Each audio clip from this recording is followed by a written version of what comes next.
Now we've spaced all of these plants out depending on how big they get and how much they spread, and we're just going to plant these up. Now this dianthus is going to go in here.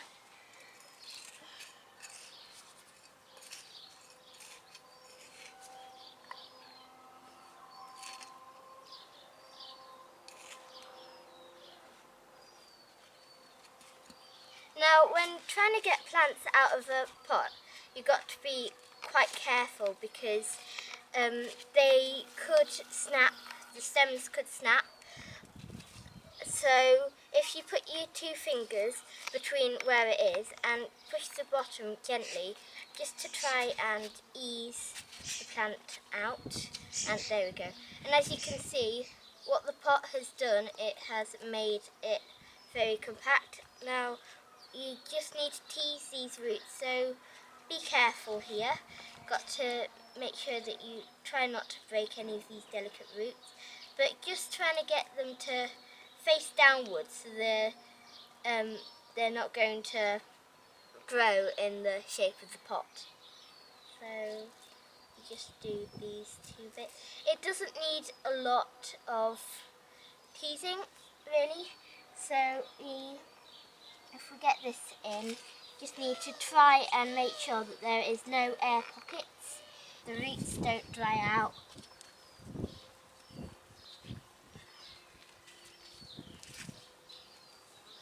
And if we just push this down, just to make sure that we've filled all of this space here, and just put some more down in the back here. So there we go, our dianthus has been put into the ground.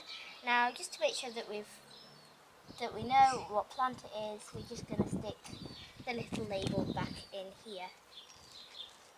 So now I have this plant here, which is going to go in this very small space. So like I did before, I am just going to dig a hole in here.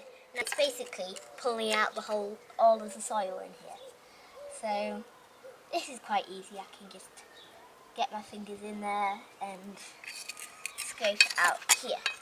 So now the hole's cleared and I have a bit of a mess here, but I'll sort that out later.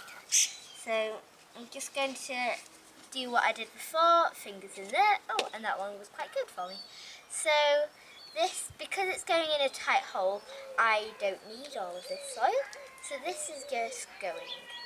So we're just going to get rid of all of this soil and we're going to try and get these roots here, as you can see, very thin and tight as possible. So this is just going to go into here, and I'm just going to pile all of the soil back into here. If we've put all of this in the ground, we have all of the leftover pots.